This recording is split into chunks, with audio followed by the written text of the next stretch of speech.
اعوذ باللہ من الشیطان الرجیم بسم اللہ الرحمن الرحیم۔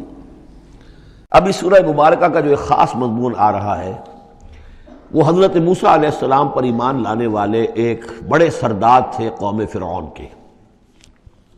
ظاہر بات ہے کہ وہ بھی انسان تھے اور حضرت موسیٰ کی دعوت ان کے کانوں میں بھی پہنچی۔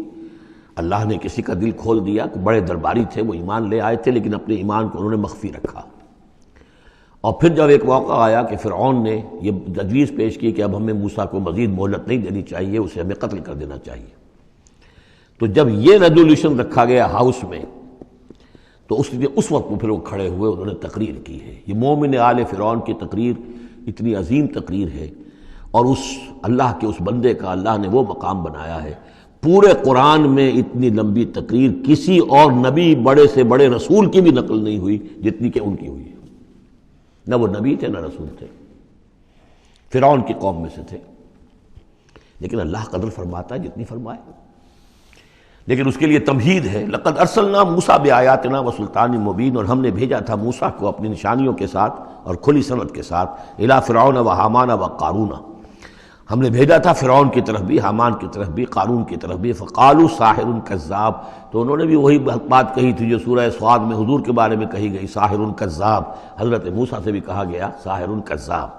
فلما جاءهم بالحق من عندنا قالوا اقتلوا ابناء الذين آمنوا، تو جب وہ آئے حق کے ساتھ ہماری طرف سے حق لے کر، تو انہوں نے کہا کہ ان کے اقتلوا ابناء الذين آمنوا معه، جو لوگ اس کے ساتھ ایمان لائے موسیٰ کے ساتھ، موسیٰ پر، ان کے بیٹوں کو قتل کر دو، واستحیوا نساءهم، اور ان کی بیٹیوں کو زندہ رکھو، وما کید الکافرین الا فی ضلال، لیکن یہ داؤ جو ہے منکروں کا تو وہ بھٹک کر رہ جاتا ہے، اس کا نتیجہ کوئی نہیں نکلتا۔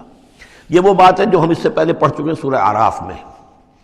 سورہ اعراف میں کہا تھا جو سردار تھے اس قوم کے، فرعون کے درباری، کہ موسیٰ کو قتل کر دیجئے، کیا چھوڑے رکھو گے اس موسیٰ کو تم؟ اور یہ تمہارا دین جو ہے یہاں فساد مچا رہا ہے زمین میں، لوگ اس پر ایمان لا رہے ہیں، جمع ہو رہے ہیں، اس کی طاقت بن رہی ہے، کب تک چھوڑے رکھو گے؟ لیکن جیسا کہ میں بتا چکا ہوں، جو اس وقت فرعون تھا وہ گویا کہ حضرت موسیٰ کا چھوٹا بھائی تھا۔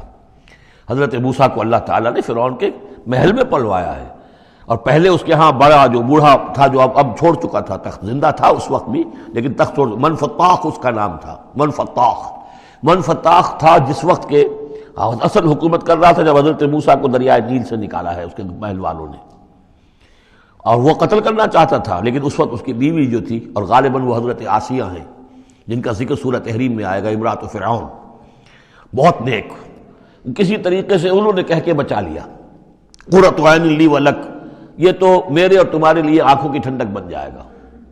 اس کے بعد یہ وقت آیا کہ جب حضرت موسیٰ علیہ السلام چلے گئے، ان کے ہاتھ سے وہ قبطی قتل ہو گیا، پھر وہ مدین گئے، مدین سے ہو کر واپس آئے، تو اب اس کا جو بیٹا تھا، یہ جو پیدا ہو چکا تھا بعد میں، پہلے تو حضرت موسیٰ ہی تھے، اس کے بعد اس کے ہاں بھی اولاد ہو گئی، ایک بیٹا ہو گیا، وہ ہے رامسیس سیکنڈ، وہ ہے رامسیس کے جو اس وقت اب تھا فرعون، اس لیے کہ بوڑھے باپ نے سارے امور سلطنت اس کے حوالے کر کے خود ریٹائرمنٹ لے لی تھی۔ اس کے سامنے جب پیش ہوئے اور اس کے سامنے درباریوں نے کہا کہ اسے قتل کر دو ورنہ تو یہ فساد مچا دے گا دنیا کے اندر، تمہارے ملک کے اندر، لیکن وہ چونکہ چھوٹے بھائی کی حیثیت سے تھا، اور حضرت موسیٰ اس کے بڑے بھائی کی حیثیت رکھتے تھے، ساتھ پلے تھے، ساتھ کھیلے کودے تھے، انہوں نے کہا نہیں کوئی ایسی بات نہیں ہے، ہم بڑی آسانی سے یہ کر سکتے ہیں، اس قوم کی ہم اس کی طاقت جو ہے وہ ختم کر دیں گے کہ ان کے بیٹوں کو قتل کرو اور ان کی بیٹیوں کو زندہ رکھو۔ یہ سب کچھ ہو رہا تھا۔ وقال فرعون، اب جب وہ مرحلہ آیا ہے تو فرعون نے بھی سمجھ لیا کہ اب جو معاملہ ہے، اب پانی سر سے گزر چکا، اب تو اگر میں نے موسیٰ کو قتل نہ کیا تو واقعتاً بڑا فساد پیدا ہو جائے گا، ہمارے اقتدار اور ہماری تہذیب اور ہمارا کلچر سب کا بیڑا غرق ہو جائے گا۔ تو وقال فرعون ذرونی اقتل موسیٰ، فرعون نے کہا کہ مجھے اجازت دو کہ میں موسیٰ کو قتل کر دوں۔ اب یہ کیوں پوچھ رہا ہے؟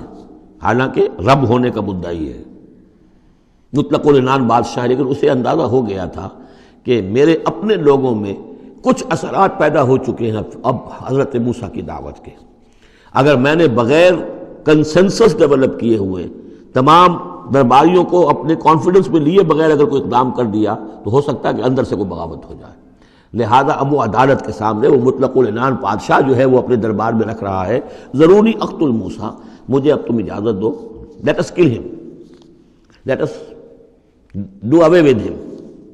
وَلْيَدْعُ رَبَّهُ، اور پکار لے وہ اپنے رب کو، ہمارے قتل کرنے کے مقابلے میں بچانے کے لیے پکار لے اپنے رب کو اگر بچا سکتا ہے۔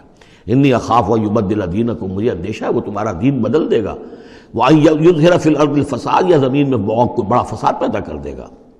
وقال موسیٰ، اور موسیٰ نے کہا، یہ بات ان تک پہنچی ہوگی کہ دربار میں یہ مشورہ ہو رہا ہے، انہوں نے فرمایا انی عذت بربی وربکم، میں تو پناہ پکڑتا ہوں اپنے رب کی اور تمہارے رب کی، من کل متکبر، ہر متکبر کے مقابلے میں، لا یؤمن بیوم الحساب، جو یوم حساب پر ایمان نہیں رکھتا۔ وقال رجل مومن من آل فرعون یکتم ایمانہ، اور کہا ایک مومن مرد نے جو آل فرعون میں سے تھا، یکتم ایمانہ، وہ ابھی تک اپنے ایمان کو چھپائے ہوئے تھا۔ گویا کہ یہ وقت تھا کہ اب وہ کھڑا ہوا، انہوں نے کہا کہ گویا کہ اب بن رہا ہے کہ میں ڈٹ کر بات کروں، اس لیے کہ یہ اقدام اگر فرعون نے کیا تو مسئلہ جو ہے اب وہ صورتحال بگڑ سکتی ہے۔ یہ ہے تقریر جو شروع ہو رہی ہے۔ وقال رجل مومن من آل فرعون یکتم ایمانہ اتقتلون رجلا ان یقول ربی اللہ، سوچو تم ایک شخص کو قتل کرنا چاہتے ہو محض اس جرم کی پاداش میں کہ وہ کہتا ہے میرا رب اللہ ہے۔ یہی الفاظ کہتے حضرت ابو بکر صدیق نے جب ایک مرتبہ ہجوم کیا ہے، مشرکین مکہ نے حضور پر حملہ کیا ہے، تو حضرت ابو بکر آڑے آئے ہیں اور یہ الفاظ کہے انہوں نے، اتقتلون رجلا ان یقول ربی اللہ، کیا تم ایک شخص کو قتل کرنا چاہتے ہو، یعنی محمد کو صلی اللہ علیہ وسلم؟ جرم کیا ہے اس کا؟ یہی کہ وہ کہتا ہے میرا رب اللہ ہے، بالکل یہی الفاظ۔ اتقتلون رجلا یقول ربی اللہ وقد جاءکم بالبینات من ربکم، حالانکہ وہ تمہارے رب کی طرف سے واضح نشانیاں لے کر آیا ہے۔ وَإِن يَكُ كَاذِبًا فَعَلَيْهِ كَذِبُهُ، اور اگر وہ جھوٹا ہے تو اس کا جھوٹ کا وبال اسی کے اوپر آئے گا۔ وَإِن يَكُ صَادِقًا، اور اگر سوچ لو اگر وہ سچا ہوا، يُصِبْكُمْ بَعْضُ الَّذِي يَعِدُكُمْ، تو پھر تم پر وہ کچھ چیزیں آئیں گی جس کی کہ وہ دھمکی دے رہا ہے اور تمہیں بتا رہا ہے عذاب الہی آئے گا اور تم تباہ و برباد کر دیے جاؤ گے۔ اگر سچا ہے تو تم پر پھر وہ عذاب آئے گا۔ ان اللہ لا یہدی من ہوا مسرف کذاب، اللہ تعالیٰ راہ یاب نہیں کرتا ان کو کہ جو مسرف ہوں، حد سے بڑھنے والے اور کذاب ہوں، جھوٹے ہوں۔ یا قوم لکم الملک اليوم، اے میری قوم کے لوگو آج تو اختیارات تمہارے ہاتھ میں ہیں، تمہاری بادشاہت ہے، تمہاری حکومت ہے، ظاہرین فی الارض، تم زمین میں غالب ہو، تمہارا ڈنکا بج رہا ہے۔ فمن ینصرنا من باس اللہ ان جاءنا، تو اگر کہیں اللہ کا عذاب ہم پر آ گیا تو کون مدد کرے گا، کون بچائے گا اللہ کے عذاب سے؟ قال فرعون، اب دیکھیے اس کا نتیجہ کیا نکلا ہے کہ فرعون جیسے کہ بے بس سا ہو کر کہہ رہا ہے، یہ پہلا رد عمل ہے اس کا، ما اریکم ما ارا، دیکھو بھائی میں تو جو کچھ میری رائے ہے وہ میں نے پیش کی ہے، میں نہیں دکھا رہا تمہیں مگر وہی جو میں دیکھ رہا ہوں۔ میں یہ دیکھ رہا ہوں کہ اگر اس کو قتل نہ کیا گیا موسیٰ کو تو تباہی آئے گی اور بڑا فساد بن جائے گا، اور یہ معاملہ جو ہے اب پانی جو ہے حد سے گزر گیا ہے، سر سے گزر چکا ہے، اب ہمیں کچھ نہ کچھ کرنا چاہیے۔ تو جو مجھے دکھائی دے رہا ہے، اریکم ما ارا، جو میں دیکھ رہا ہوں وہ میں تمہیں دکھانا چاہ رہا ہوں، وما اہدیکم الا سبیل الرشاد، اور میں نہیں رہنمائی کر رہا تمہاری مگر کامیابی کے راستے کی طرف۔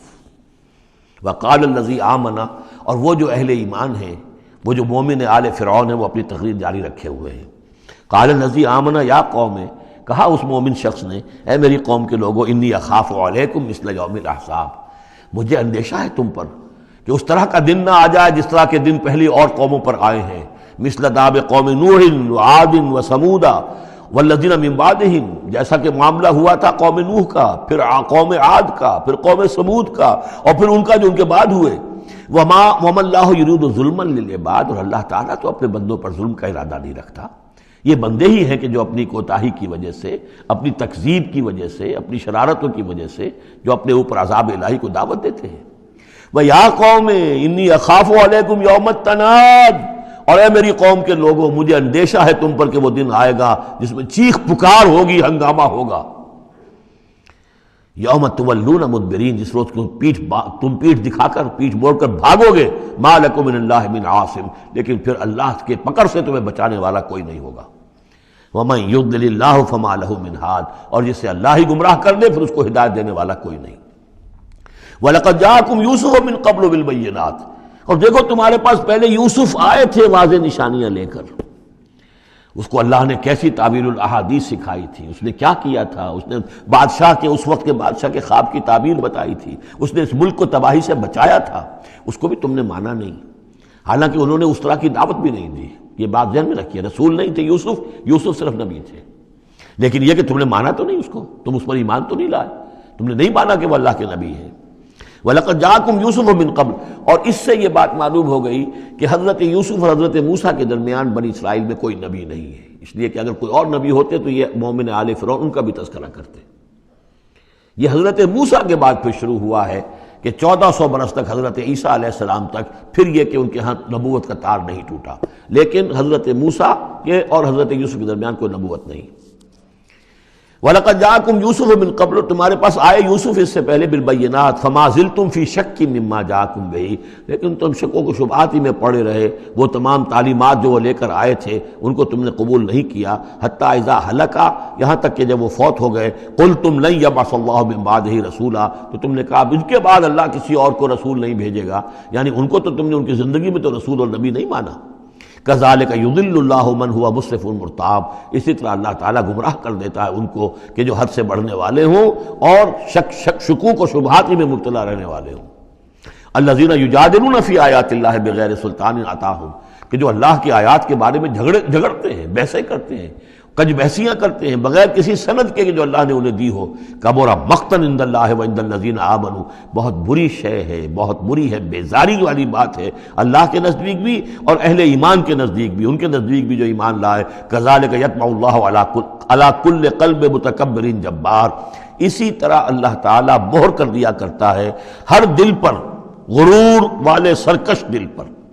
وہ قلب کے جو متکبر ہو اور جبار ہو، اللہ تعالیٰ اس پر مہر لگا دیتا ہے کہ پھر وہ ایمان نہیں لاتے. وقال فرعون، اب یہ تقریر تو جاری ہے ان کی، اور آپ چشم تصور سے دیکھیے کہ معلوم ہوتا ہے کہ ان کی تقریر کا اثر ہو رہا ہے درباریوں پر، کہ بات ایک سے ایک بات جو ہے وزنی ہے، ایک سے ایک مربوط ہے، جڑی ہوئی ہے، تاریخی حوالے سے بھی آ گئی، عقلی حوالے سے بات آ گئی. ہر اعتبار سے انہوں نے اس طریقے کی تقریر کی ہے کہ اب سارے یوں سمجھیے کہ اگر پورے دربار کے اوپر ایک دفعہ سناٹا چھا گیا ہے. اب وہ کیا کرے فرعون؟ قال فرعون یا حامان، فرعون نے کہا ہے حامان، وہ یہ وزیر تھا اس کا، ابن لی صرحا، اب میرے لیے ذرا ایک بڑی عمارت بناؤ، لعلی ابلغ الاسباب، تاکہ ہو سکتا ہے کہ میں پہنچوں جو آسمان کے اسباب السماوات، آسمان کے راستوں تک میں پہنچ جاؤں. فاطلع الی الہ موسیٰ، اور پھر میں جھانک کر دیکھوں اور مطلع ہونے کی کوشش کروں الہ موسیٰ کون ہے جس کا ذکر یہ کر رہا ہے موسیٰ. وانی لاظنہ کاذبا، اور میرا گمان تو یہ کہ وہ جھوٹ بول رہا ہے. وکذالک زین لفرعون سوء عملہ، اسی طرح فرعون کے لیے اس کا برا عمل بھی مزین کر دیا گیا، وہ اسی میں مگن رہا. وصد عن السبیل، اور اس کو روک دیا گیا صراط مستقیم سے، سیدھی راہ سے. وما کید فرعون الا فی تباب، اور یہ ساری چال فرعون کی وہ سب کی سب جو ہے ناکام ہوئی اور تباہ و برباد ہونے کے واسطے تھی. یہ گویا کہ کھسیانی بلی کھبا نوچے والی بات ہے. پہلے تو اس کی بے بسی تھی، ما اریکم الا ما ارا وما اہدیکم الا سبیل الرشاد، میں نے جو بات مجھے صحیح معلوم ہوتی تھی وہ میں نے آپ کے سامنے رکھ دی، باقی معاملہ آپ جانیں. لیکن میں آپ کو جس راستے کی رہنمائی کر رہا ہوں کہ قتل کر دو اب موسیٰ کو، اب مزید مہلت نہ دو، کامیابی اسی میں ہے. اب یہاں جو اثر ہو چکا ہے حضرت موسیٰ کی تقریر کا، اب یہاں وہ کھسیانہ سا ہو کر رہتا ہے کہ اچھا بھائی بناؤ ذرا کوئی ایک بڑی سی دیوار کو، بڑا اونچا مینار بنانا اس پر، تاکہ میں اس پر چڑھ کر دیکھوں آسمان کے اندر کہ کہیں واقعی کوئی موسیٰ کا خدا ہے. جیسا کچھ بے وقوفوں نے کہا تھا کہ ہم تو چاند پہ بھی ہو آئے، ہمیں کہیں خدا نہیں ملا، تو ایسا بھی لوگ کہتے.